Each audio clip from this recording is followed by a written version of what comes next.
Welcome back to Spooky Stories. For the next 10 days leading up to Halloween, I'll be sharing spooky stories, but not always spooky, from books within the collections at Seton Hall University, along with the strange and sometimes just downright weird of collections. I hope you enjoy. And it is day 9 of Spooky Stories. And it is the night before Halloween, meaning it is Cabbage Night, Goosey Night, or Mischief Night. And of course, it is part 2 of the legend of Sleepy Hollow. This road leads through a sandy hollow, shaded by trees for about a quarter of a mile, where it crosses the bridge, famous in goblin story, and just beyond swells the green knoll on which stands the whitewashed church. As yet the panic of the steed had given his unskillful rider an apparent advantage in the chase. But just as he had got halfway through the hollow, the girths of the saddle gave way, and he felt it slipping from under him. He seized it by the pommel, and endeavored to hold it firm, but in vain, and had just time to save himself by clasping old gunpowder round the neck when the saddle fell to the earth, and he heard it trampled underfoot by his pursuer. For a moment the terror of Hans von Ripper's wrath passed across his mind, for it was his Sunday saddle. But this was no time for petty fears. The goblin was hard on his haunches, and, unskillful rider that he was, he had much ado to maintain his seat, sometimes slipping on one side, sometimes on another, and sometimes jolted on the high ridge of his horse's backbone with a violence that he verily feared would cleave him asunder. An opening in the trees now cheered him with the hopes that the church bridge was at hand. The wavering reflection of a silver star in the bosom of the brook told him that he was not mistaken. He saw the walls of the church dimly glaring under the trees beyond. He recollected the place where Brom Bones' ghostly competitor had disappeared. If I can reach that bridge, thought Ichabod, I am safe. Just then he heard the black steed panting and blowing close behind him. He even fancied that he felt his hot breath. Another convulsive kick in the ribs, and old Gunpowder sprung upon the bridge. He thundered over the resounding planks. He gained the opposite side, and now Ichabod cast a look behind to see if his pursuer should vanish, according to the rule, in a flash of fire and brimstone.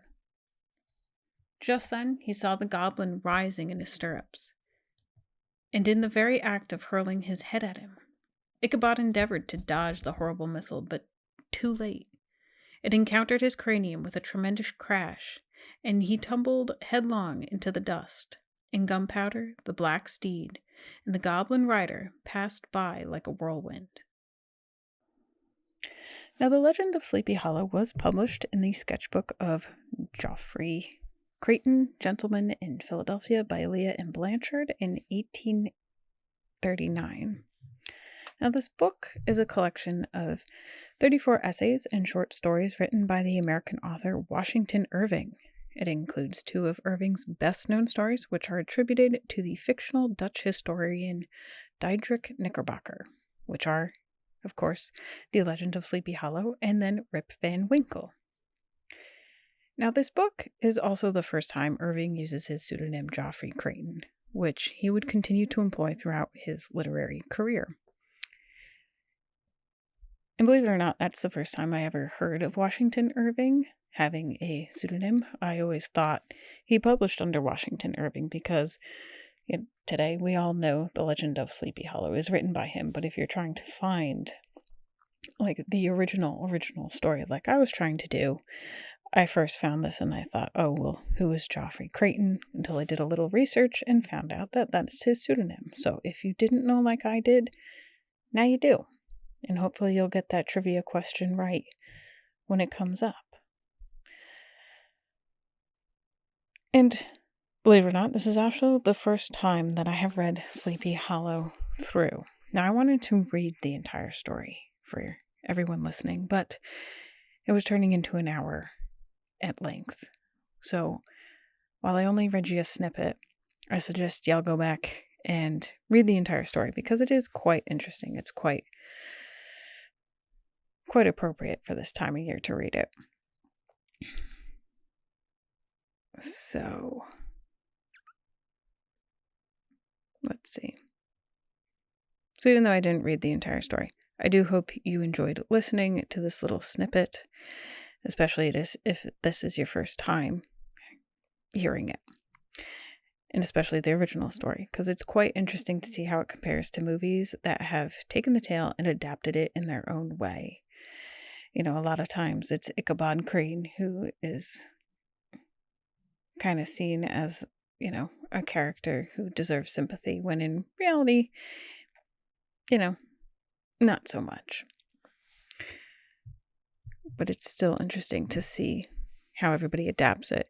Now, while the legend of Sleepy Hollow is unique and highlights the beautiful and mysterious Hudson Valley, the idea, the story, the tale of a headless horseman is not. There are quite a few other tales throughout Europe that tell the tale of a headless horseman. Now, one such tale is from Germany. And I'll read that for you. It's called Hans Jagen Teufel. It is commonly believed that if any person is guilty of a crime for which he deserves to lose his head, he will. If he escapes punishment during his lifetime, he will be condemned after his death to wander about with his head under his arm. In the year 1644, a woman of Dresden went out early one Sunday morning into a neighboring wood for the purpose of collecting acorns. In an open space, at a spot not very far from the place which is called the Lost Water, she heard somebody blow a very strong blast upon a hunting horn, and immediately afterwards a heavy fall succeeded, as though a large tree had fallen to the ground. The woman was greatly alarmed, and concealed her little bag of acorns among the grass.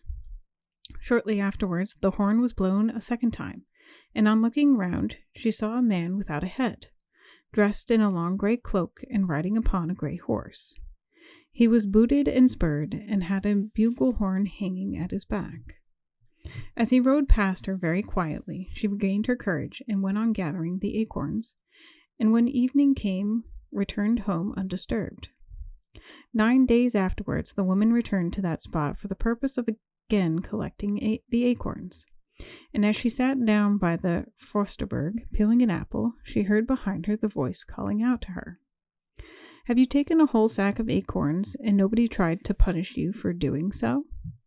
"No," she said. "The foresters are very kind to the poor, and they have done nothing to me. The Lord have mercy on my sins." With these words she turned about, and there stood he of the grey cloak. But this time he was without his horse, and he carried his head, which was covered with curling brown hair, under his arm. The woman shrank from him in alarm, but the spirit said, Ye do well to pray to God to forgive your sins. It was never my good lot to do so." Thereupon he related to her how that he had lived about 130 years before and was called Hans Jagenteufel, and his father had been before him, and how his father had often besought him not to be too hard upon poor people, how he had paid no regard to this advice his father had given him, but had passed his time in drinking and carousing, and in all manner of wickedness, from which he was now condemned to wander about the world as an evil spirit. And that comes from Folklore and Legends, Germany, published by W. W. Gibbons in London in 1892. And that is available online.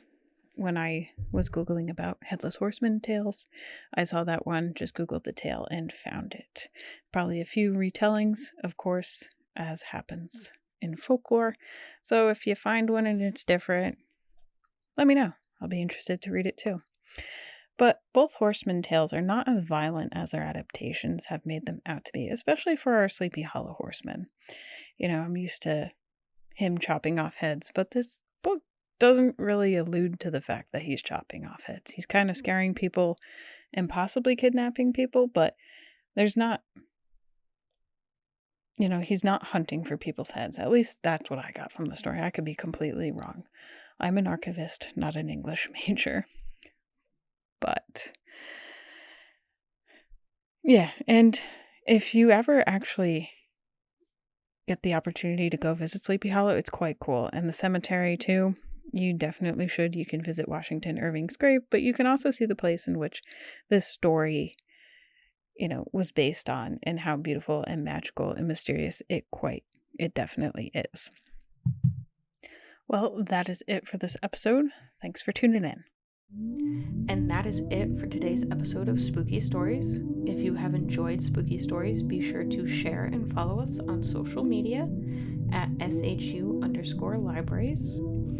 Until next time, keep your curiosity alive, and remember, the library holds more than just books. Some stories may linger long after the lights go out.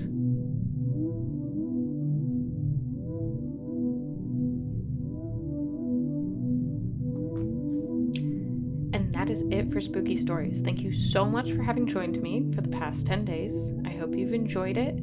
I hope you enjoyed listening as much as I have enjoyed creating these. And if you've enjoyed this mini-series, be sure to share and follow us on social media at SHU_libraries. And until next time, until next year, as always, keep your curiosity alive.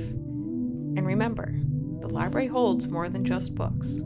Some stories may linger long after the lights go out.